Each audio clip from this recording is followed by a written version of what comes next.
नमस्कार। इस दिल से के एपिसोड में हम उस विषय पर चर्चा करेंगे जिसके आधार पे हमारे गृह मंत्री जी सभी विपक्ष के नेतृत्व को जेल में भेजना चाहते हैं। ये तो 2014 से इनकी पॉलिसी यही रही है कि किसी तरीके से झूठा केस, फर्जी केस बनाकर विपक्ष के नेता को अंदर भेजकर जो विपक्ष के सरकारें हैं उनको डिस्टेबलाइज करके सत्ता में कब्जा कर लो। अभी ये संशोधन लाए हैं संविधान का 130th कॉन्स्टिट्यूशन अमेंडमेंट बिल, जिसके आधार पे इन्होंने ये नियम लिखा है कि अगर किसी भी मंत्री को, राज्य का मंत्री हो, प्रदेश का मंत्री हो, केंद्र सरकार का मंत्री हो, प्रधानमंत्री हो, कोई भी मंत्री हो, अगर उसके खिलाफ कोई आरोप दर्ज हो जाए, एफआईआर दर्ज हो जाए और ऐसे कानून के अंतर्गत और ऐसे अपराध के अंतर्गत जहां सज़ा 5 साल से ज़्यादा हो, तो उसको अगर 30 दिन में हिरासत पे रखते हैं इन्वेस्टिगेटिंग एजेंसी, तो निश्चित रूप से 31वें दिन उसको इस्तीफा देना पड़ेगा। ये है कानून इन्होंने जो 130th कॉन्स्टिट्यूशनल अमेंडमेंट बिल पेश किया पार्लियामेंट में। अभी वो जॉइंट पार्लियामेंट्री कमेटी में उसको भेजा गया है। और इनका मकसद क्या है, इन्होंने कहा है, ये गृह मंत्री जी ने एक बयान दिया है कि हम नैतिकता के आधार पे हम ये कर रहे हैं। हम चाहते हैं कि जो ऐसे लोग हैं जो मंत्री मंडल में बैठे हुए हैं उनको मंत्री रहने का कोई हक नहीं है और सभी पार्टियों को हमें समर्थन देना चाहिए, क्योंकि कोई भी पार्टी नहीं चाहती कि ऐसे लोग मंत्री बने। ताज्जुब है कि इतने मंत्री हैं इनकी सरकार में जिनके बारे में इन्होंने खुलेआम आरोप लगाया, चाहे वो महाराष्ट्र में हो, चाहे केंद्र सरकार में हो, और भाषणों में कहा कि करोड़ों रुपए का घपला हुआ है, और उनको तो ये गले लगा लेते हैं। कोई विपक्ष के सभी नेता तो इन्होंने कोशिश किया कि हम अंदर कर दें, उनको जेल में भेज दें, लेकिन इनकी सरकारों में, चाहे वो केंद्र की सरकार हो, चाहे प्रदेशों की सरकार हो, जहाँ ये राज कर रहे हैं, वहाँ एक मंत्री के खिलाफ नहीं इन्होंने कुछ कदम उठाया। तो क्यों ऐसा हो रहा है, इसके पीछे का मकसद क्या है, इसके बारे में आज हम चर्चा करेंगे। हमारे साथ ऐसे लोग हैं जो ज़मीनी हकीकत जानते हैं, 2 ऐसे तो लोग हैं जो ज़मीनी हकीकत जानते हैं, और एक मेरे साथी हैं सुप्रीम कोर्ट में जो कानून के बारे में उनको बहुत ज्ञान है। तो पहले तो काका जी, आपका बहुत बहुत धन्यवाद। भूपेश जी हमारे, आपको तो सारे छत्तीसगढ़ में काका जी बुलाते हैं, हाँ, और आप किसानों से जुड़े हुए हो, ट्राइबल राइट्स की आप लड़ाई करते रहे हो। आपने MA आर्ट्स में किया, उसके बाद आप पाटन से कई बार आप MLA बने, कई साल आप MLA रहे, और दिग्विजय की सरकार में आप मंत्री भी रहे, चाहे वो ट्रांसपोर्ट मंत्री हो और कई और मंत्रालय आपने संभाले, और फिर आप रेवेन्यू मिनिस्टर भी बने छत्तीसगढ़ में, और उसके बाद आप मुख्यमंत्री बने, और रायपुर से आपने चुनाव लड़ा और जीते 2013, 2018, 2023, और बड़ा प्रयास हो रहा है आपको अंदर करने का। उसके बारे में हम अभी चर्चा करें, but thank you very much for being here. Manish ji, इनका तो आपसे बहुत स्नेह है क्योंकि आपको तो उन्होंने बहुत बहुत तंग किया, और आप पेशे से पत्रकार रहे और फाउंडिंग मेंबर ऑफ आप, और हमारे खिलाफ अपने बड़े अभियान चलाए 2015 से लेकर 2023 तक आप डिप्टी चीफ मिनिस्टर दिल्ली में रहे। जी न्यूज़ में एक टाइम पे आप एंकर भी रहे, पढ़ते भी थे, और राइट टू इन्फॉर्मेशन एक्ट में आपने बड़ा योगदान रहा, उसकी ड्राफ्टिंग में, और फिर आपने एजुकेशन संभाला और टूरिज्म संभाला और PWD विजिलेंस, और विश्व में वैसे चर्चा है आपकी एजुकेशन की जो नीति रही है। बहुत बहुत धन्यवाद आपका आने का। संजय जी, आप तो सुप्रीम कोर्ट में एक बड़े वरिष्ठ वकील हैं, हमेशा जनता के लिए लड़ते हैं, सिविल राइट्स की बात हो, लिबर्टीज़ की बात हो, हमेशा खड़े रहते हैं। और BCom आपने बॉम्बे से किया, 1989 में आप वकील बने, उसके बाद आप गवर्नमेंट ऑफ इंडिया के पैनल में रहे 96 से लेकर 2004 तक, AOR बने, और जो कर्नाटका का कावेरी और कृष्णा वाटर का डिस्प्यूट रहा है उसमें आप वकील थे, और फिर निर्भया के मामले में एक अमायकस आपको नियुक्त किया गया और आपका बड़ा उसमें योगदान रहा। और जब शाहीन बाग में ये प्रोटेस्ट हो रही थी तो सुप्रीम कोर्ट ने आपको इंटरलॉक्यूटर बनाया कि जाके उनसे बातचीत करो, और आप लिखते रहते हो, टीवी पे आते रहते हो, तो आपको वैसे बहुत अच्छा काम कर रहे हो टीवी में आने का, बहुत बहुत धन्यवाद। कागज जी, ये बताइए कि आपके हिसाब से इनका मकसद क्या है? देखिए, अभी तक के जो ED, IT, DRI, CBI जितने वेपन्स थे इन्होंने उपयोग कर लिए। पहले जब ये छापे पड़ते थे तो लोगों को लगता था सच में बहुत बड़ा अपराधी है, बहुत बड़ा घोटालेबाज है। लेकिन जैसे जैसे समय बीतते गया उसमें से बहुत सारे लोग हैं जो इनके पार्टी में चले गए, चाहे अजीत पवार की बात करें, राणा की बात करें, शुभेंदु अधिकारी, उनके खिलाफ कोई आरोप थे? उनके खिलाफ आरोप तो थे, इन्होंने यही आरोप लगाते थे। अच्छा भाई, भोपाल में प्रधानमंत्री जी आरोप लगाए हैं कि अजीत पवार 70,000 करोड़ का घोटाला किया।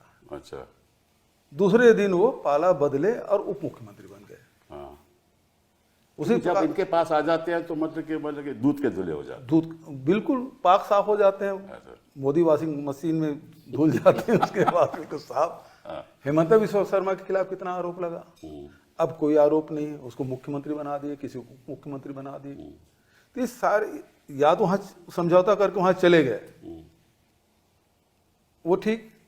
दूसरा जो नहीं है तो उसको जेल भेजो, ताकि पब्लिक परसेप्शन ये बने कि ये सचमुच में करप्ट है। ये क्योंकि मीडिया उसके हाथ में है सारे, और उस प्रकार से किसी की भी छवि बिगाड़ने में लोग कामयाब हो जाते हैं।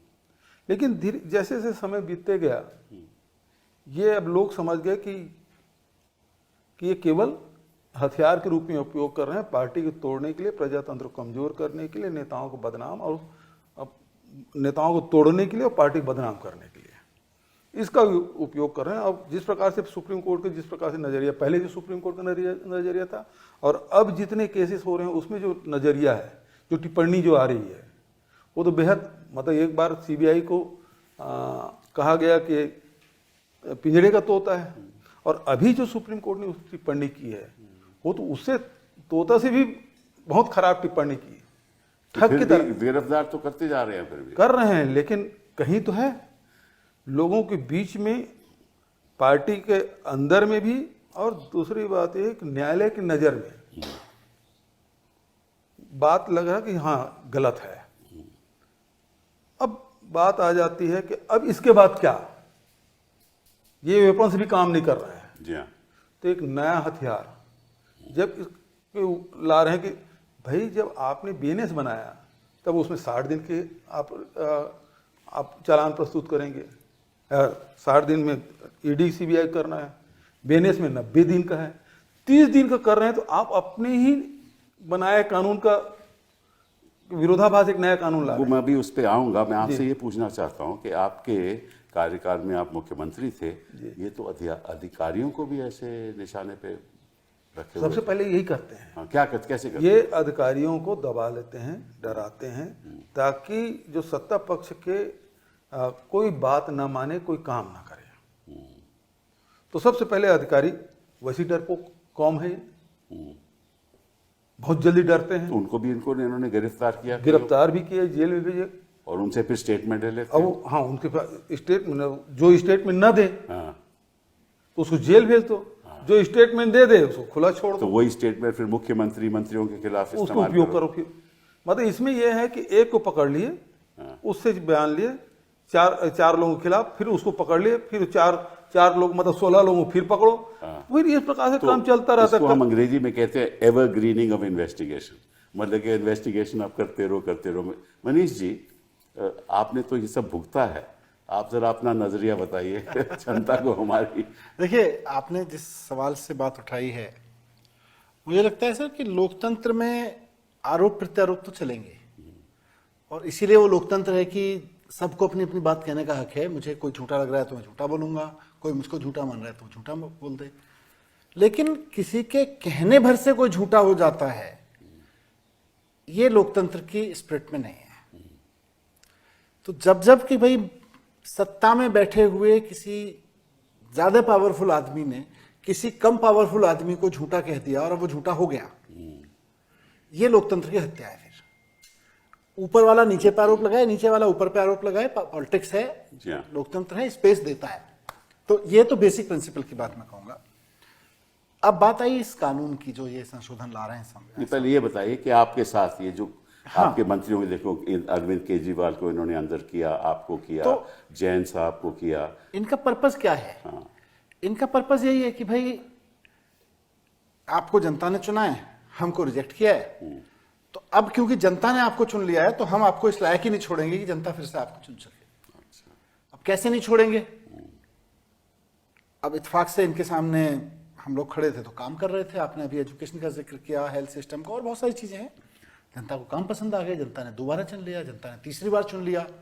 इनको लगाया जनता तो चुनती चली जा रही है, चुनती चली जा रही है। तो अब क्या तरीका है इनको रोकने का? तो एक ही तरीका है कि झूठे सच्चे आरोप लगाओ, उठा के जेल में डाल दो। अब बाहर आए, चुनाव लड़ा। आप देखिए 5 साल इन्होंने आम आदमी पार्टी के किसी सीनियर लीडर को नहीं छोड़ा जिसको जेल में ना डाला हो, या जिसको तोड़ने की धमकी ना दी हो, या जेल में डालने की धमकी ना दी हो। और हमको तो सबको जेल में डाल ही दिया था 1.5, 2, 2.5 साल के लिए। लेकिन उसके बावजूद जब चुनाव होता है तो केवल वोट चोरी से जीतते हैं। अच्छा, अब ये दूसरा मतलब इन्होंने षड्यंत्र। हाँ, तो आप देखिए ना कि 43%, 44%, 1% का अंतर रह गया। भाई अगर जनता हमको करप्ट मान रही होती, जनता ही मान रही होती बहुत घटिया लोग हैं, गलती से चुन लिए गए थे 3 बार चुना, जी हाँ, जी हाँ। तो जनता कहती है जी 2%, 3% में निबट जाओ, 10% ले जाओ वोट। लेकिन इनका 1%, इनकी पुलिस इन्होंने यूज की, वोटें कटवाई, वोटें इन्होंने नई बनवाई फर्जी। उसके बाद पुलिस से वोट नहीं डालने दिया गया बहुत लोगों को। उसके बावजूद 1% का इन्होंने मैथमेटिक्स चुनाव जीत लिया। मैं इसलिए कह रहा हूं, अब इनको लगा यार ये तो चलो दिल्ली में इस तरह का मैथमेटिक्स चल गया, अब चलेगा नहीं है ज्यादा। इधर वोट चोरी का हुआ, चल रहा है ना, चारा उड़ गया। फिर उनको लगा अब साम दाम दंड भेद से चुनाव नहीं जीत पा रहे, जेल में डाल के चुनाव नहीं जीत पा रहे, अब कैसे खत्म करें विपक्षी पार्टियों को? तब उनको लगा कि अब एक ही तरीका है कि ऐसा कानून ले आओ कि जिसको मोदी जी कह दें कि जेल, उसका पॉलिटिकल कैरियर खत्म। मैं इसीलिए आपके कानून, जिस कानून की हम बात कर रहे हैं, मैं कह रहा था बहुत अच्छी बात है, हिम्मत करिए, चलिए करिए कि जिस आदमी को 30 दिन के लिए कोई एजेंसी जेल में डालेगी उसको मुख्यमंत्री पद छोड़ना पड़ेगा। मान लेते हैं जनता ने चुना है और जनता जनार्दन होती है, लेकिन फिर भी चलिए आप एजेंसी को इतना पावरफुल बना देते हैं, आपकी सरकारों को इतना पावरफुल बना देते हैं कि जनता के चुने हुए मुख्यमंत्री को, जनता के चुने हुए मंत्री को आप जेल में डालिए और 30 दिन में उसका पद छीन लीजिए। बहुत अच्छी बात है। लेकिन अगर वो बरी हो जाए तो उसके बाद उस ऑफिसर को, उसके डायरेक्टर को और उसके मिनिस्टर या उसके प्रधानमंत्री को जेल में उतने ही साल के लिए डाल दीजिए जितने साल के आरोप आपने उस आदमी पर लगाया था जो बरी हो गया। अगर हिम्मत है तो ये दोनों कानून ले आइए ना। अगर आप झूठे आरोप लगा के लोगों को नहीं फंसा रहे हैं, आप वास्तव में सच्चे आरोप लगा रहे हैं, आपकी ईडी, आपकी सीबीआई सच में, तो आप डरते क्यों हैं? तो मैं सिर्फ ये कह रहा हूं कि आप हिम्मत करिए। 30 दिन में अगर देश में बड़े रिफॉर्म लाना चाहते हैं, 30 दिन अगर कोई मिनिस्टर जेल में रह जाता है उसको पद से हटाने का कानून ले आइए। लेकिन अगर किसी ऑफिसर ने पकड़ के किसी मिनिस्टर को 30 दिन के लिए जेल में डाल दिया तो उस आईओ को, उसके डायरेक्टर को और उस प्राइम मिनिस्टर या चीफ मिनिस्टर को जेल में डाल दीजिए उतने ही साल के लिए। हिम्मत है तो कहिए कि हाँ, अगर हम जनता के चुने हुए मंत्री पर या मुख्यमंत्री पर झूठे आरोप लगाएंगे तो हम जेल जाने को तैयार हैं। प्लीज, ये एक बहुत खतरनाक बात आपने कही है। इसीलिए कह रहा हूं कि हिम्मत दोनों करिए। नहीं, मैं एक और इसलिए खतरनाक है कि जो हमारे देश में जो ट्रायल होते हैं उसको तो 15-20 साल लग जाते हैं। तब तक ना कोई रहेगा जेल जाने कोई बात नहीं, बुढ़ापे में तो जेल कटेगी। बुढ़ापा तो ये बात चलेगी नहीं। जो प्रधानमंत्री, जो गृह मंत्री मुझको आज जेल भिजवा रहे हैं, उनको ये पता होना चाहिए कि 5 साल में, 10 साल में ट्रायल खत्म होगा तो 10 साल बाद 7 साल की जेल भिजवानी ट्रायल खत्म ही नहीं होंगे। ये पूरी प्रयास करेंगे ट्रायल ही नहीं कभी खत्म हो और आपकी करियर खत्म। मैं तो कह रहा हूँ हिम्मत तो करें, इतना कहने की हिम्मत तो करें कि हमारे आरोप सच हैं। नहीं, उसमें वो भी अमेंडमेंट हो गए, वो 3 महीने फैसला हो जाए। हाँ, जल्दी फैसला होना चाहिए। 3 महीने फैसला, जैसे 1 महीने जेल में पूछी गई तो 3 महीने में एक 2 साल में फैसला होना चाहिए। 1-2 साल में फैसला हो, 2-4 साल में फैसला हो, और जिसने ये साजिशें रची, भाई अगर कोर्ट से आदमी बरी होता है तो साजिश के तहत किसी मुख्यमंत्री की कुर्सी छीनी ना आपने, जनता ने मुख्यमंत्री चुना, आपने कुर्सी छीनी। तो जिसने ये पॉलिटिकल साजिशें रची, उस पॉलिटिकल कॉन्स्पिरेटर को फिर पॉलिटिकल कॉन्स्पिरेसी के आरोप में उतने ही साल की जेल भेजो जितने साल के जेल भेजने का आरोप उसके ऊपर लगाए गए थे। नहीं, वो तो कहेंगे वो तो आपको प्रूव करना पड़ेगा। खैर वो अलग बात है। संजय जी, आप इसमें जो कानून की जो बारीकियां हैं वो जरा समझाइए। कानून में बारीकियां तो ज्यादा नहीं है। उनका तो यही कहना है कि अगर आप अंदर गए और 30 दिन के अंदर बाहर नहीं आए, आप पद से भी बाहर हो जाएंगे, उतना ही है। और 31वें दिन आपको कोई इस्तीफा देने की कोई जरूरत नहीं है, आप मुख्यमंत्री नहीं रहेंगे या प्रधानमंत्री नहीं रहेंगे। आपको आप 31वें दिन जेल में आप प्रधानमंत्री तो रहेंगे, लेकिन किसी ऐसे प्रदेश में जहां विपक्ष राज कर रहा है वहां के मुख्यमंत्री नहीं आप रहेंगे, क्यों? प्रधानमंत्री देखिए वो प्रैक्टिकलिटी की बात है, पर जो भी कानून बनता है आगे के लिए बनता है। इस देश में 400 सीट के साथ राजीव गांधी की सरकार जैल सिंह साहब डिसमिस करने वाले थे, ऐसा भी हुआ है। और हम बॉर्डर के उस पार देखिएगा, जब प्रेसिडेंट और जुडिशरी साथ हो जाते हैं तो वहां प्राइम मिनिस्टर बदल जाता है, चाहे नवाज शरीफ हो चाहे इमरान खान हो। ये बिल्कुल हमारे जो डेमोक्रेसी के लिए एक बहुत बड़ा खतरा है, क्योंकि आप पावर दे रहे हो पुलिस वाले के हाथ, जो आपको हिरासत में ले सकता है। आप पावर दे रहे हो उन जजों के हाथों में जो कह सकते हैं नहीं आज हम सुनवाई नहीं करेंगे, कल करेंगे, परसों करेंगे। और वो जो 30 दिन का जो बैरियर है उसके पीछे हम जो अंदर है वो और उसके वकील भागते रहेंगे। 31वें दिन वो तो वहां डिस्क्वालीफाई हो जाएंगे। और इस 30 दिन में आपके पीछे आपके जो सब साथी है वो सब निकल जाएंगे। अब महाराष्ट्र देखिए, सरकार कैसी बदली? सरकार तब बदली जब उन्होंने पहले वहां के स्पीकर के खिलाफ एक फैक्स से एक डिस्क्वालिफिकेशन भेज दिया था। तो स्पीकर अभी कोई और डिस्क्वालिफिकेशन तय नहीं कर सकता है, वो नो कॉन्फिडेंस भेज दिया था, कोई कुछ तय नहीं कर सकता है। और उस पीरियड के बीच में सबके सब चले गए, सब पहले आसाम चले गए, फिर यहां सरकार गिर गई और फिर वापस आ गए। ये तो नैतिकता की बात आप कर रहे हो। नहीं, नैतिकता नहीं, ये जो है, ये जो 30 दिन का पीरियड है कैसे उपयोग होगा वो बता रहा हूं। अब एक सरकार है, अगले बार कोई और सरकार होगी, वो सरकार भी ऐसे ही करेगी। तो ये मैं तो किसी आप समझते हो कि अगर इंडिया अलायंस या अगर जो भी विपक्ष की सरकार है वो भी ऐसे ही करेगी? मैं 5 साल का नहीं देखता हूं। अंतर नहीं, मैं 5 साल का नहीं देखता हूं। अच्छा, ठीक है। अगर आप कोई कानून बनाते हैं इस देश के लिए, लंबी समय तक चलता है। और हमारा आपको तो पता है सर, हमसे कानून तो वैसे बन ही नहीं हाँ, कि जब भी कोई खराब कानून आता है जाने में बहुत टाइम लगता है। टाड़ा आ गया, जाने में कितना टाइम लगा? पोटा आ गया, जाने में कितना टाइम लगा? तो इसमें तो एक बारीकी ये है, इसलिए मैं आपसे आग्रह करना चाहता था कि यहाँ के कि कोई ईडी का अफसर या सीबीआई के अफसर आपको हिरासत में ले ले। अब इन्होंने बीएनएसएस में एक संशोधन किया है कि जो 15 दिन का जो पुलिस कस्टडी होती थी वो प्रोसीजर से क्रिमिनल प्रोसीजर कोड के अंतर्गत, वो 15 दिन में ही, 15 दिन से ज़्यादा 16वें दिन ही होती थी, ठीक है ना? अब उन्होंने प्रावधान कर दिया इस कानून ने कि वो 60 दिन तक चल सकती है और 90 दिन तक चल सकती है। तो क्या होगा कि जो ईडी का अफसर है वो कोर्ट को कहेगा कि साहब हम 3 दिन की पुलिस कस्टडी चाहते हैं, ईडी की कस्टडी चाहते हैं, क्योंकि हम इन्वेस्टिगेशन कर रहे हैं। और फिर 4 हफ्ते बाद कहेगा कि हमें 4 दिन की और चाहिए, क्योंकि 15 दिन वो 60 दिन तक ले जा सकता है या 90 दिन तक ले जा सकता है, ठीक है ना? तो मतलब कि वो इन्वेस्टिगेशन के द्वारा तो कभी बेल हो ही नहीं सकती।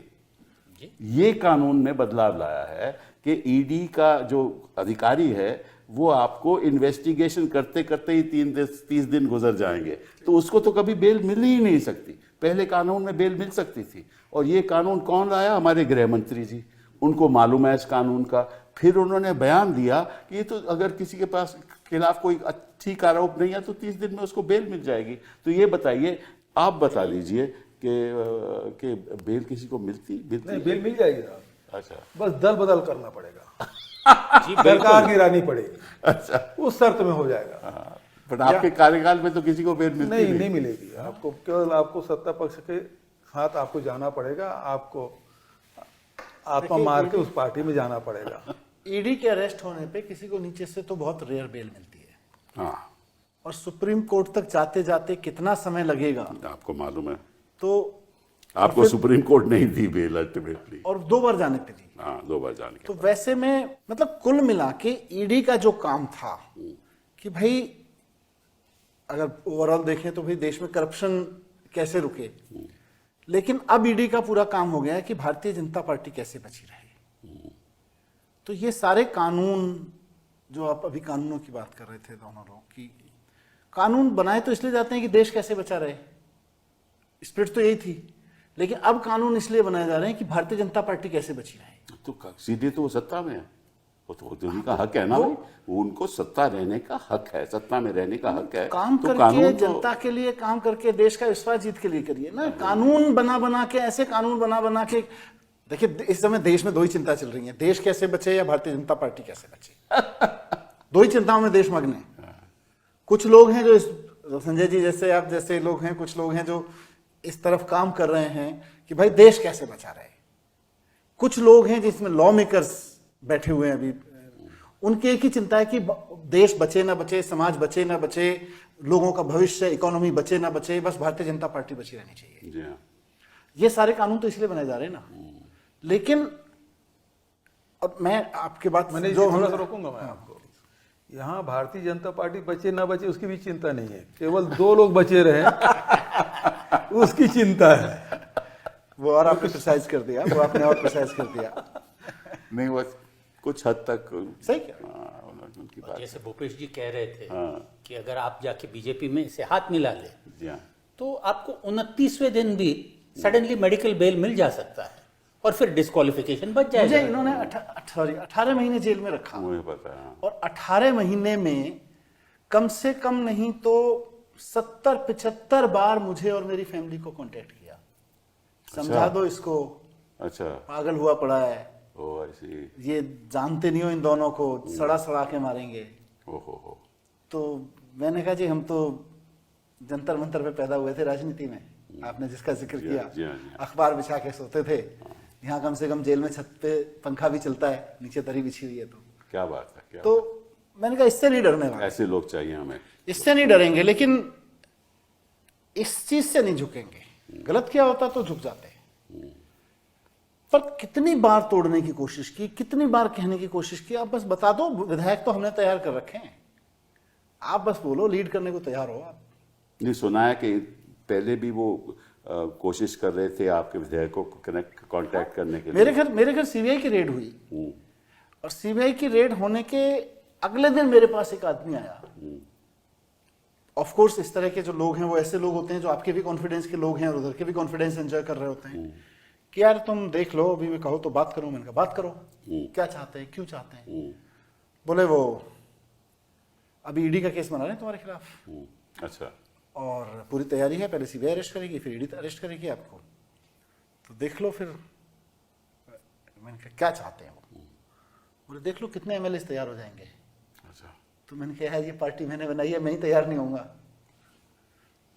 तो खुलेआम, ऐसी, और जेल में रहते हुए जो मैंने कहा कि कम से कम 70-75 मरतबा मुझे और मेरी फैमिली को सीधे आके कहा गया, किस चक्कर में पड़े हुए हो, अपना पॉलिटिकल कैरियर देखो, अपना फ्यूचर देखो, अपने फैमिली का फ्यूचर देखो, पॉलिटिक्स में सब मतलब आके फिर। अब इनकी प्रॉब्लम क्या है कि भूपेश जी जैसे लोग, हम जैसे लोग और बहुत सारे ऐसे लोग हैं जो इनसे डर नहीं रहे, जो इनके सामने घबरा नहीं रहे। तब इनको लग रहा है कि अच्छा घबराओगे नहीं, चलो एक और कानून का महबाब कानून ले आते हैं। जी हाँ। ये कानून इसलिए है। भूपेश जी, आपके साथ भी ऐसा कोई हुआ experience? बिल्कुल यही हुआ। मैं तो 2000 देखिए झारखंड की जिम्मेदारी मुझे दी गई जी थी, हाँ, जी हाँ। और अमित अभी शाह तो पंजाब की जिम्मेदारी आप। अभी पंजाब की है। अब हम दोनों आमने सामने हैं। हम दोनों पंजाब ये अच्छा है। तो हम दोनों 2020 पंजाब के प्रभारी बैठे हुए हैं। में अमित शाह उधर कमान संभाले थे, इधर तो मैं कमान संभाला हुआ था। Yeah. हालांकि वहाँ बड़ी पार्टी तो झारखंड मुक्ति मोर्चा, लेकिन कांग्रेस भी अलायंस पार्टी। सरकार बन गई और 8वें दिन हमारे यहाँ आईटी की छापा पड़ा 2020 से। फिर ईडी का आगमन तो 2022 में हुआ। इस बीच में अनेक प्रकार की खबरें आई। अच्छा। माँ बोला ये सब चीज नहीं होगा। 1-2 बार मीटिंग 1 से भी 2 से भी हुई। अच्छा। हाँ, हालांकि सीधा नहीं बोलते थे, लेकिन ये है कि मिल के जाता था, उसके 8वें दिन फिर छापा पड़ता था। अच्छा। मतलब मैं समझता हूँ किसी स्टेट में जो सबसे ज्यादा छापा पड़ा है वो छत्तीसगढ़ है, कम से कम 700 होंगे। और बहुत छोटे छोटे लोगों के, छोटे कार्यकर्ता हैं, कर्मचारी, छोटे कर्मचारी, ड्राइवर है, 3rd और 4th कैटेगरी के जो कर्मचारी हैं, उनको घर में भी छापा पड़े हैं। तो उस स्तर पे भी जाके वो लोग कार्रवाई किए हैं। और संदेशा भाई आ जाओ, आदमी बढ़िया है, पार्टी गलत है। इस प्रकार से सब बातें हुई। तो हमें समझ नहीं आता था क्यों बुलाया है भाई, लेकिन बाद में समझ आता था कि मैं उधर कुछ कमिटमेंट किया नहीं, इधर रेड पड़ना शुरू हो जाता था। जी हाँ। तो ये तो उनका काम करने की मतलब शैली- कानून एक हथियार सा बन गया है जिसके द्वारा वो मतलब डिस्टेबलाइज करना चाहते हैं प्रदेश की सरकारों, विपक्ष की, अपने विरोधियों को भी, विरोधियों को भी, हाँ, अपने विरोधियों को भी। अपने विरोधी मतलब वो तो पार्टी के अंदर भी है, वो बोल नहीं पाते। हम लोग, मनीष और हम लोग तो बोल पा रहे हैं। तो कम से कम हमको इतना संतोष है कि हमारे ऊपर कार्रवाई भी हो रही है तो हम बोल पा रहे हैं। भारतीय जनता पार्टी के अंदर में जो लोग हैं वो तो बोल भी नहीं पा रहे बेचारे, उनकी स्थिति तो और बहुत बेहद खराब है। पहली बात तो कोई पार्टी स्टेबल बचे ना, उसको तोड़ लीजिए, उसके लीडर्स को तोड़ लीजिए, और तोड़ा ही है। पर फिर भी इनकी किस्मत से कहिए या देश की किस्मत से या लोगों की अपनी किस्मत से कि बहुत सारे लोग अपने दम पे खड़े हुए हैं। अब उनको कैसे तोड़ा जाए? तो उनको जेल में डाल दीजिए जो डरे नहीं।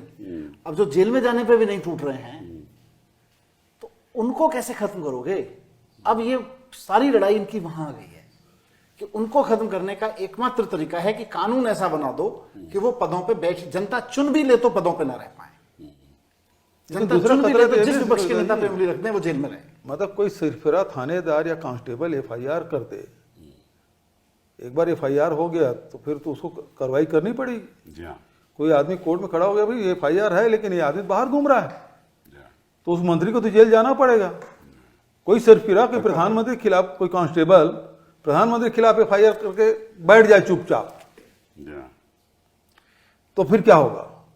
इसीलिए जरूरी है ना कि आप कानून को पावर दे रहे हैं, कानून के तहत किसी इंस्पेक्टर को या किसी रिजीम को पावर दे रहे हैं, तो उसकी अकाउंटेबिलिटी भी तो उतनी ही टाइट करिए ना। नहीं, वो तो follow in the courts of his official duties, उसके खिलाफ कुछ नहीं हो नहीं, बात सकता। लीडर्स की नहीं है। चलिए हम 2 लीडर्स बैठे Immunity हैं, होती है उसको। दो कानून के यहाँ विशेषज्ञ बैठे हैं जिन्होंने कानून को जिया है, बनाया है।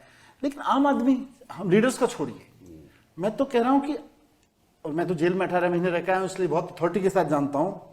आप सरकार में रहे हैं, आप लोग ऐसे लोगों के मुकदमे लड़ते रहे हैं पूरे जीवन, जो लोग जेलों में पड़े हुए हैं जिनका कोई कसूर नहीं है।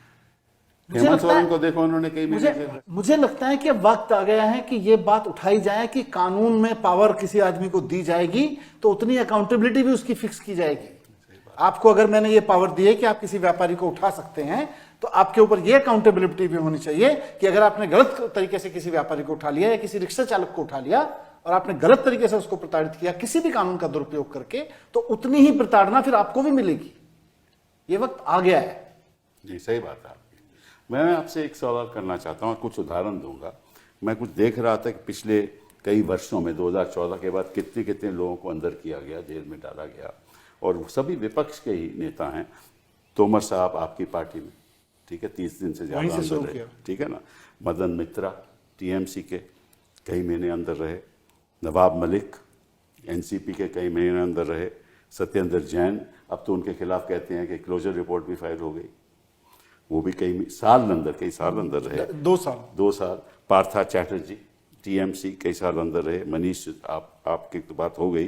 देन अपना सेंथिल बालाजी और ज्योति प्रिय मलिक और हेमंत सोरेन और अरविंद केजरीवाल जी, आलमगीर आलम, हाँ, संजय सिंह, अनिल देशमुख, मतलब कैसे कई लोग हैं।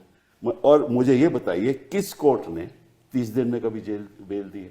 किसी आपका तो एक्सपीरियंस रहा है। जी बिल्कुल। वो क्यों नहीं देते बेल, या बताइए आप। नहीं, इसलिए नहीं देते हैं क्योंकि जैसे मनीष जी ने कहा, निचले स्तर पर कोई बेल नहीं देता। क्योंकि अगर वो बेल दे तो कोई ना कोई कह देगा हाई कोर्ट को कि साहब इन्होंने इतने पैसे लेके या इस दबाव से इन्होंने बेल दे दिया है, आप उन पर कार्रवाई करिए। और जो ट्रायल कोर्ट के जजेस है उनको कोई कॉन्स्टिट्यूशनल प्रोटेक्शन है नहीं, उनकी नौकरी तो एकदम से चली जा सकती है।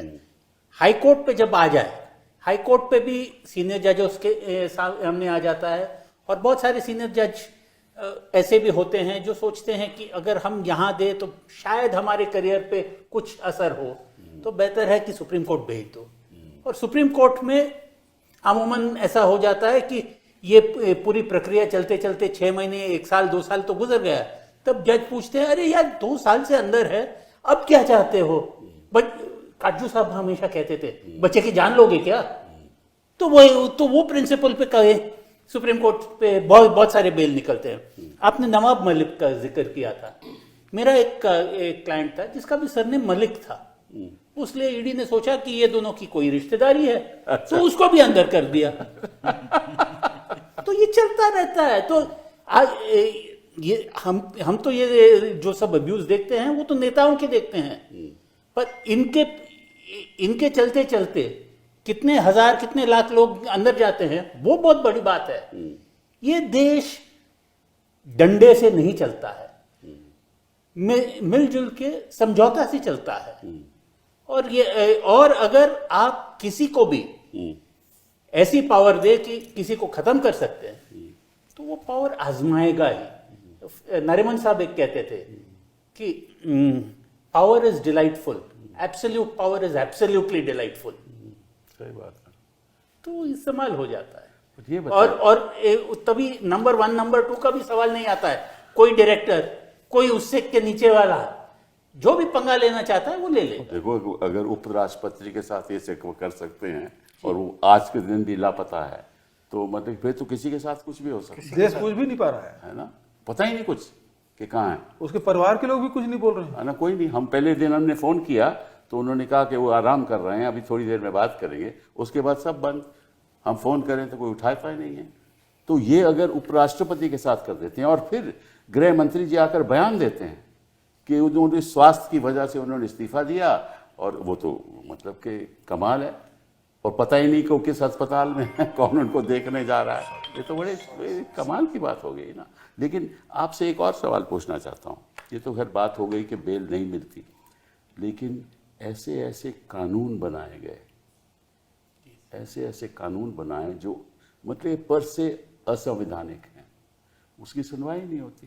तो उस पर ज़रा आप कुछ टिप्पणी कीजिए, क्यों नहीं होती, कैसे नहीं होती? क्योंकि हर ऐसे कानून का जो पिटिशन आता है सुप्रीम कोर्ट में ही आता है, और सुप्रीम कोर्ट में परमानेंट तो हम वकील ही होते हैं। जज हमेशा 6 महीने 1 साल में वो तो निकलने वाले होते हैं। वो 6 महीने तो नहीं, मिनिमम 3 साल। नहीं, 3 से 5 साल तो तक तो सुप्रीम कोर्ट पे होते हैं। पर 2 साल वो तो बिल्कुल नई दुल्हन की तरह चुपचाप बैठते हैं सीनियर जज के साथ। और जो सीनियर जज होते हैं उनका तो ऑलमोस्ट 1-2 साल रह जाता है, जो प्रिसाइडिंग जजेस होते हैं। और जो चीफ जस्टिस होता है उसको अगर कोई बड़ा बेंच कॉन्स्टिट्यूट करना है, ये करना है, तो टाइम लगेगा, एडमिनिस्ट्रेशन सब उल्टा सीधा चलेगा। उसीलिए चलिए ये मामला बाद में देखते हैं, वैसा होता है। और उस बीच में जो सब बदलाव आता है जमीनी स्तर पर, उसे वापस नहीं ला सकते। नहीं, पर उसके बाद ऐसी जजमेंट्स भी आ जाती हैं सुप्रीम कोर्ट की, जहाँ मतलब कि बेल मिलने का कोई मतलब ही नहीं है। वो देखो, कुछ बच्चे जेएनयू के आज के दिन 5-5 साल बैठे हुए हैं जी। उम्र देख लो, 5-5 साल कोई उनकी सुनवाई। कई जज हाईकोर्ट के उनकी सुनवाई करके जजमेंट रिजर्व करके फिर रिलीज कर देते थे मामले को, जज मैटर को रिलीज कर देते किसी और जज के पास। 3 बार मैं खुद सुप्रीम कोर्ट में आया और मैंने गया, और मुझे ऐसा लगा कि यहाँ तो बेल मिलने नहीं वाली, क्योंकि हमें भी पता है कि कहाँ बेल मिलेगी, कहाँ बेल नहीं मिलेगी। उस जज के बारे में हम नहीं कुछ कहेंगे, लेकिन हमने विड्रॉ किया कि हमें मालूम है कि यहाँ तो ऐसी जजमेंट आएगी सारी उम्र उस बेचारे को बेल नहीं मिलेगी। नहीं, पर उससे तो पहले कहीं जो कहीं जज साहब थे कहीं ना वो बेल देने कहीं वाले कहीं ना कहीं न्यायाधीशों की भी जिम्मेदारी है कहीं ना कहीं कि ऐसे कानून, देखिए नवाब मलिक की बात करते हैं, कुछ और लोगों की बात करते हैं, यहाँ एक पीएमएलए में कानून में, वो कानून तो लागू हुआ 2005 में, और अगर आपके पास कोई संपत्ति है, आपने कोई मकान खरीदा हो 1980 में, ठीक है, और वो किसी कानून के खिलाफ खरीद 80 में किसी कानून के खिलाफ खरीदा हो, तो उसमें भी 2005 का कानून लागू रहेगा। आपको मालूम है ये बात? ये मेरे ऊपर, मैं तो भुगत रहा हूँ। तो जरा बताइए ना। 2003 में, जैसा आपने अभी जिक्र किया, मैं जी न्यूज में एक छोटी सी नौकरी करता जी था, हाँ। और उस दौरान आपको ध्यान होगा आईसीआईसीआई इन सब बैंक के लोन्स 8% 7% पे होम लोन मिलते थे। जी हाँ। तो गाजियाबाद में एक पत्रकारों की सोसाइटी बनी, आप भी उस समय मीडिया उस समय ही थे, पत्रकारों की सोसाइटी बनी, तो वहाँ मैंने भी एक छोटा सा 50 गज का प्लॉट खरीद लिया जी हाँ। 5 लाख रुपए में। अच्छा। और वो मतलब वैसी तनख्वाहें होती थी। हाँ। 5 लाख रुपए का लोन चुकाया मैंने अगले 10 साल, जी हाँ। उसको लेके मैंने प्लॉट लिया, वो जी हाँ। फ्लैट लिया, अच्छा। वो ईडी ने सीज कर रखा है। अच्छा। मतलब 2003 में मेरा खरीदा गया घर, जब कानून भी नहीं लागू था। हाँ, उस वक्त का खरीदा गया घर ईडी ने उसको proceeds of crime. Proceeds of crime में ले रखा है। नहीं नहीं, आपने खरीदा, हमारे छत्तीसगढ़ में पैतृक संपत्ति तक सीज कर मेरी वाइफ के नाम अच्छा। 2017 पैतृक संपत्ति जो मदर फादर से आया है, हाँ, वो संपत्ति भी जब्त है। जब हम राजनीति में नहीं थे, जब इन सिविल सोसाइटी आंदोलनों में नहीं थे, 2008 में फिर वही सेविंग वेविंग और उन सब से निकाल के एक फ्लैट और लिया, एक कच्ची कॉलोनी में दिल्ली में, उसको बेच के एक और ले लिया आगे चल के, जब जी हाँ, जी हाँ। उसको भी सीज कर लिया। मेरी वाइफ के नाम एक है जो जिसका प्रोसीड पूरा पीछे तक है कि वो 2008 में खरीदा गया था, एक 2003 में खरीदा गया था, सारे पेपर मैंने दिखा दिए, बोले नहीं नहीं अब सीज है तो है। तो इसे ये बिजनेसेस को भी ऐसे ही खत्म कर देते हैं। बिल्कुल बिल्कुल। मतलब कि ना यहाँ व्यापार चलेगा, ना कोई बिजनेस चलेगी, ना कोई विपक्ष का नेता, ना कोई आवाज उठेगी, ना कोई आवाज उठेगी, और यही मतलब ये लोग बस सत्ता में बैठे रहेंगे। इसमें तो एक चीज और सिब्बल साहब, मान हम तो राजनीति में, जो लोग व्यापार में हैं उसके यहाँ छापा पड़ता है, तो उसके साथ कोई व्यापार नहीं करता। जी हाँ, बिल्कुल सही। उसके रिश्तेदारों के साथ कोई व्यापार नहीं करता। मतलब जो हमारे देश में, समाज में जो अछूतों की जो स्थिति वो उनके साथ पहले था, वो स्थिति जिसके यहाँ ईडी और सीबीआई के रेड पड़ जाए तो व्यापार में उसकी स्थिति, वो स्थिति बन जाती है, कुछ नहीं कर पाता। क्योंकि जहाँ, अरे फोन का एक आदमी, मेरे साथ फोटो खिंचवा लिया, अपने प्रोफाइल में डाल दिया, पेडी ट्रांसप्लांटर लिया, अभी मैंने लिया, अच्छा। लड़के की गिरफ्तारी पहले ही उन्होंने अपने प्रोफाइल में डाल दिया। मैं भी फोटो की नया पेडी ट्रांसप्लांटर लिया तो उसको फोटो हमने भी डाल दी। अच्छा। उस आदमी के घर में पहुंच गया तीसरे दिन सीबीआई केवल फोटो डालने से। My God. ये स्थिति है।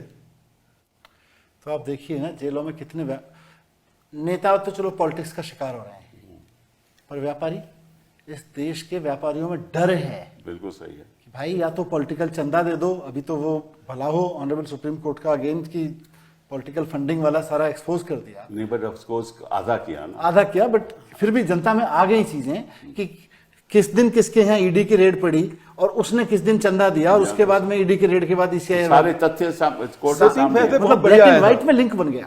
2-3 फैसले बहुत बढ़िया है, जिसमें जो चंदा आया उसको बोले कि निर्वाचन आयोग को बोले कि आप अपने वेबसाइट में डालिए। जी हाँ। जैसे चंडीगढ़ के जो चुनाव अधिकारी है वो फैसला आया। तीसरा अभी हरियाणा का जो पंचायत चुनाव हुआ और ईवीएम का, करेक्ट। लेकिन जनता की नज़र में वो अधूरा है, क्योंकि आपने वेबसाइट में डाल दिया लेकिन कार्रवाई कुछ नहीं किया। जी हाँ। वहाँ चुनाव आपने रद्द कर दिया चंडीगढ़ में, मेयर का चुनाव, लेकिन जो चुनाव अधिकारी से खिलाफ कोई कार्रवाई नहीं कोई की। कार्रवाई नहीं। यहाँ भी मशीन के रिजल्ट आपने बदलवाए, लेकिन जो मशीन ने जिसने गड़बड़ी की उसको सजा नहीं मिली। जी हाँ। लेकिन एक और चीज़ कानून में हुई है, वही है कि जो पीएमएलए में संशोधन हुआ वो फाइनेंस बिल के अंतर्गत हुआ। बिल्कुल। ठीक है ना। और आपको मालूम है कि फाइनेंस बिल में कोई ऐसा बिल जिसका कोई मनी से, मतलब के मनी बिल के कोई रिश्ता ना हो, हाँ, उसको भी पारित कर दिया इन्होंने। जी। और वो मामला 9 जजेस के रिफर्ड है। हाँ, उसको कई साल हो गए, उसकी सुनवाई नहीं होती। तो कहीं ना कहीं हमें ये भी कहना पड़ेगा कि जो हमारे सुप्रीम कोर्ट है, ऐसे मुद्दों पे जिनकी वजह से लोग गिरफ्तार हो रहे हैं, जिनकी वजह से लोगों को के खिलाफ अत्याचार हो रहा है, उनकी सुनवाई क्यों नहीं करते? ये आप बताइए मुझे। वापस फली नरिमन साहब की वही को कोट करूंगा। वो कहते थे कि मेजॉरिटी गवर्नमेंट से एक कन्फॉर्मिस्ट कोर्ट आ जाता है, जो कोर्ट जूझना नहीं चाहता है। और नहीं, कोर्ट को क्या डर है भैया, ये बताइए मुझे। कोर्ट हमेशा एक कंजर्वेटिव इंस्टीट्यूशन है ही, और उनको डर किस बात का है, या उनको क्या अपेक्षा है उनसे, वो भी एक सवाल आ जाता है। क्योंकि कोई आदमी जो 65 के उम्र पे रिटायर होने वाला है, मेरे रिटायरमेंट के बाद क्या होगा, मुझे कौन सुनेगा, मेरा क्या काम होगा, वो है, वो भी एक डर है। सभी जजेस को तो ऐसी नौकरी नहीं मिलती ना, जो ह्यूमन राइट्स कमीशन में चले जाए या इधर उधर चले जाए, सभी को नहीं मिलती ना। सभी को आशा तो होती है, अपेक्षा नहीं होती ना कि मुझे भी कोई ऐसा नहीं होता। सभी को, कईयों को मालूम है कि हमें कुछ नहीं मिलने वाला, कईयों को मालूम है। तो फिर क्यों पर जो मास्टर ऑफ द रोस्टर है, उन पर बहुत निर्भर है कि हाँ, ये मामले हम सुनेंगे, मेरे दौरान ये मामले की सुनवाई होगी। ये भी एक और बात, सॉरी टू इंटरप्ट यू, कि ये भी मुझे इस बात का फिक्र है कि ऐसे चीफ जस्टिस बनाए जाते हैं हाई कोर्ट्स में, जिनके बारे में जो वकील लोग वहाँ के हैं हाई कोर्ट के, वो कहते हैं कि साहब यहाँ तो कुछ सुनवाई होती नहीं, क्योंकि वहाँ भी कोई मास्टर ऑफ रोस्टर की बात चलती है।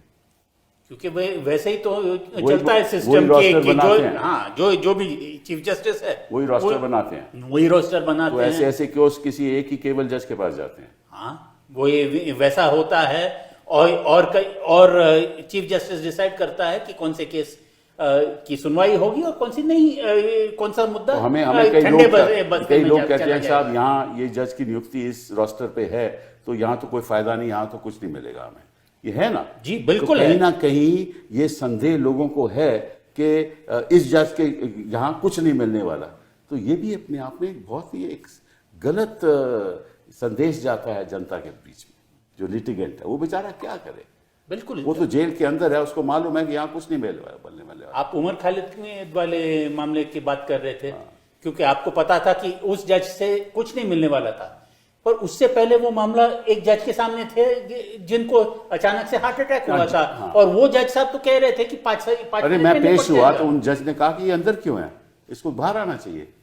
और फिर वो तुरंत उनको बेचारों को हार्ट की तकलीफ हो गई, वो दोबारा कोर्ट में नहीं आए, किसी और के साथ चले गया, तो मैंने केस विड्रॉ कर ली। तो प्रॉब्लम जो मैं कहने वाला था, एक तो आप संविधान में संशोधन करके ऐसे कानून लाने की कोशिश करो, फिर एक नए कानून लाने की कोशिश करो, फिर इस संशोधन कानूनों में ऐसा करो कि सारा जो पावर है वो एक छोटे से अधिकारी को दे दो, आप सीबीआई अफसर को दे दो या पीएमएलए के अफसर को दे दो। वो आपके साथ कुछ भी कर सकता है, आपके घर जाता है, छापा मारता है, आपकी बीवी को बोलता है कि आप अपने 5 साल की, 10 साल की, 15 साल की रिटर्न दीजिए, बच्चों की रिटर्न दीजिए। ये होता है ना, सबके साथ होता है। उनका क्या अधिकार है, लेकिन कोई कुछ नहीं कहता, न्यायाधीश कुछ नहीं कहते।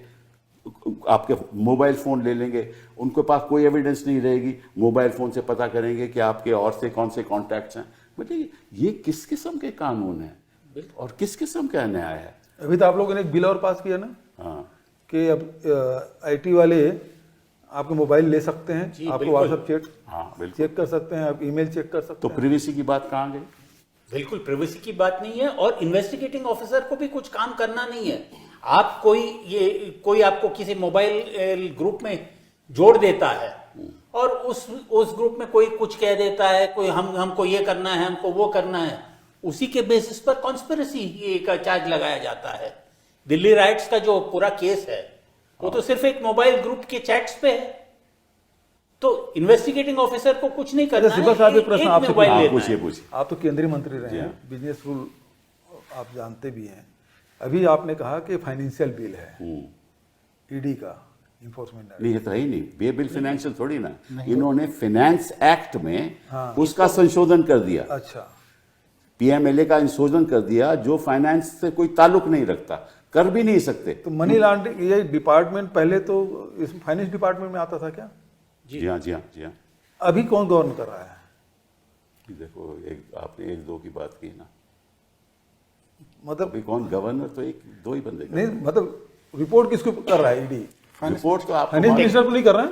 Technically finance minister, technically finance ministry, वैसे इन इफेक्ट कोई और वही मैं जानना चाह रहा था। नहीं, आपको मालूम है आपको। आप मुझसे कहलवाना चाह रहे हो। मैं तो केवल जानना चाह उनको वकील बनना चाहिए था। क्रॉस एग्जामिनेशन अच्छा करते हैं। देखिए, आधे हम लोग तो छोड़िए, कोर्ट की प्रोसीडिंग्स देख देख के हमारे घर वाले आधे वकील बन गए हैं। हाँ, करेक्ट। कैसे सुनाया जाता है, कैसे किया जाता है कोर्ट की, मतलब जिन्होंने जिंदगी भर कोर्ट की शक्ल नहीं देखी, जिन्होंने वो सारे बेल एप्लीकेशंस देख देख के सारे वकील बन गए। एक्चुअली ये लोग जो बैठे हुए हैं, सत्ता में बैठे हुए हैं या जो कोर्ट्स में भी बैठे हुए हैं, इनको ये नहीं मालूम कि इसका नतीजा क्या होता है, किसी को जेल भेजने का नतीजा क्या होता है, इसीलिए मैंने कहा ये ना नहीं सर, मालूम इनको। इसीलिए मैंने कहा ना कि एक बार जरा ये कानून मतलब 30 दिन वाला कंट्रोवर्सी ठीक है, पर मैं तो बहुत इस पक्ष में हूं कि जो किसी के ऊपर हाथ डाले उसको ये पता होना चाहिए कि हाथ डालने का अधिकार तो तेरे को मिल गया, किसी को जेल भेजने का अधिकार तो तेरे को मिल गया, लेकिन अगर मिसयूज करके किसी को जेल भेज दिया तो फिर जिंदगी जेल में ही बीतेगी। मनीष जी, इसमें नहीं, ये देखिए, इसमें यदि एक संशोधन अमेंडमेंट कर देंगे आप लोग राज्यसभा या लोकसभा में कि भैया जिस मंत्री का गिरफ्तार कर रहे हैं वो सत्ता पक्ष में, मतलब वो दल बदल नहीं करेगा, नहीं, ये तो मैंने कई बार वो दल बदल ना कर सके तो ये कानून आएगा ही नहीं। ये कानून एक्चुअली उन्हीं के लिए लाया जा रहा है। दल बदल करने वाले तो कर ही लेते हैं, जो दल बदल नहीं करते, जो झुकते नहीं है, जो टूटते नहीं है, फिर भी चुनाव जीत जाते हैं, ये कानून उनके लिए है। उनको अंदर किया जाएगा और उनके पीछे उनकी पार्टी तोड़ी जाएगी, उसके लिए वो 30 दिन। अच्छा, चलिए एक और चर्चा पे आते हैं। इन्होंने कहा कि ये जो संशोधन हुआ है, ये कॉन्स्टिट्यूशनल अमेंडमेंट जो हम लाने जा रहे हैं, ये इसलिए लाने जा रहे हैं कि क्योंकि हम चाहते हैं कि जो देश नैतिकता के आधार पे चलना चाहिए, और अगर कोई इसके विरोध करेगा तो उसका साफ जाहिर है कि वो नैतिकता को पसंद नहीं करता। ठीक है ना? जरा ये मुझे बता दीजिए कि ये कितने नैतिकता के पक्ष में, इनका इतिहास थोड़ा बता दीजिए। इन पे नैतिकता नाम की कोई चीज़ तो है नहीं। जब आपने नोटबंदी लागू किया था और आपने भाषण दिया था 50 दिन में ठीक नहीं होते, किसी चौराहे में खड़ा करके मुझे बुला लीजिए, खड़ा कर दीजिए। जब खुद के बोले हुए शब्द हैं उसका पालन नहीं कर रहे, नैतिकता की तो उम्मीद ही मत करिए, कोई नैतिकता इनके पास नहीं है। इन्होंने सरकारें गिरा दी, प्रदेशों की सरकारें गिरा दी, वो नैतिकता, कोई नैतिकता नहीं है। बीजेपी वाले जो भ्रष्ट हैं उसको अपने पार्टी में लिया है, वो नैतिकता है। वो नैतिकता है। बीजेपी वाले जब नैतिकता की बात करते हैं तो मजाक लगता है। हाँ। ऐसा लगता है कि कोई गब्बर सिंह टाइप का डाकू आके अहिंसा पे भाषण दे रहा है। हाँ। जिसने पूरी जिंदगी हिंसा की हो वो आके अहिंसा पे बात करने लगे कि नहीं नहीं जी, हम तो अहिंसा के पुजारी हैं। ऐसे लगता है। नैतिकता कहाँ से खड़ी होती है इनके आसपास? सरकारें गिराने से लेके संविधान को तोड़ने मरोड़ने से लेके, इनके मंत्री के खिलाफ आज तक कोई केस नहीं हुआ, तो ये तो नैतिक लोग हैं। आप लोग जो ऐसे हैं जिनके आपके खिलाफ केस होते हैं, बता रहा हूँ ना, एजेंसीज का दुरुपयोग। जिन लोगों को अभी मंत्री बना रखा है, कल तक जिनको गालियां देते थे, उन्हीं के खिलाफ केस खोल देते। किस बात, मतलब बीजेपी वाले जब नैतिकता की बात करते हैं तो हंसी आती है। ये तो गृह मंत्री जी कह रहे हैं, कोई तो आम बीजेपी आदमी थोड़ी कह रहा है। ये पर उपदेश कुशल बोलते रहे। अभी देखिए लगातार बोल रहे हैं कि हमको स्वदेशी अपनाना चाहिए। जी हाँ। स्वदेशी किसके लिए? जनता के लिए। नैतिकता किस लिए? दूसरे पार्टी के लिए। ये विदेशी पेन रखेंगे, विदेशी चश्मा पहनेंगे, विदेशी जूता पहनेंगे, विदेशी गाड़ी में घूमेंगे, विदेशी आइसक्रीम खाएंगे, विदेशी मोबाइल रखेंगे, विदेशी प्लेन में घूमेंगे, उसके लिए नहीं है। ये दूसरों के लिए है। नैतिकता हम लोगों के लिए है, इनके लिए नहीं है। इनमें कोई नॉन बायोलॉजिकल, इनमें कोई कानून लगता नहीं है। क्योंकि इन्होंने देखो उत्तराखंड की सरकार गिराई, वो नैतिक था इनके हिसाब से।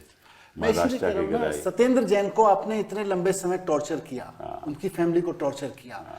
एक आदमी जो मंत्री पद पे बैठा था उसकी पूरी फैमिली को टॉर्चर झेलना पड़ा 2 साल। अब नैतिकता बताओ ना, उसके खिलाफ तो केस खारिज हो गया, बोला आपने गलत किया। अब कहां गई नैतिकता? नैतिकता इसमें नहीं है क्या कि किसी आदमी को आप गलत गिरफ्तार करोगे तो नैतिकता के आधार पर फिर इस्तीफा भी दे दोगे कि साहब हमने आपसे गलती। पर इन्होंने एक और भी बात कही मनीष जी, कि हम नहीं चाहते कि कोई भी मुख्यमंत्री जेल में बैठकर अपनी फाइलों पे हस्ताक्षर करे, तो हम ये चाहते हैं कि ऐसा आगे से कभी ना हो। ठीक है, मैं तो कह रहा हूं ठीक है, आपकी नैतिकता ठीक है, पर नैतिकता का दूसरा पहलू खोल लीजिए ना फिर, कि गलती से आपसे गलती हो जाए तो आप भी नैतिकता के आधार पर जेल चले जाएं स्वीकार करके। आप खुद को क्यों नहीं कह रहे हैं? नहीं, वो तो अधिकार एक छोटे कर्मचारी का है, सीबीआई अफसर का है, उसका मंत्री से क्या लेना देना है? इनके तो ये जवाब रहेगा ना, तो फिर उसका जवाब आप कैसे दोगे? ये मुश्किल है ना। जो आप कह रहे हो ना, वो उसकी जो उसका पालन करना बड़ा मुश्किल है। लानत है ऐसी सरकार पे जो अपने एडिशनल डायरेक्टर की जिम्मेदारी नहीं लेती, कि मेरा एडिशनल डायरेक्टर किसी भी मुख्यमंत्री को, किसी भी मंत्री को ऐसे ही उठा के घूम रहा है। पहले ये बताइए कि इनकम टैक्स डिपार्टमेंट को हर एक ईडी अफसर को नोटिस देना चाहिए कि आपकी संपत्ति कितनी है। जो नोटिस आप लोगों को जाता है, जाना चाहिए ना? बिल्कुल जाना चाहिए। तो कभी किसी इनकम टैक्स अफसर ने कहा है? अब तक तो नहीं। हाँ, ईडी ऑफिशियल्स, जीएसटी डिपार्टमेंट के हर पदाधिकारी को तो सारे अपने संपत्ति किसी वेबसाइट पे डालना चाहिए। आज के ज़माने में जो भी डिपार्टमेंट को एक पावर ऑफ अरेस्ट दिया जाता है, उसके तहत राज कर देता है।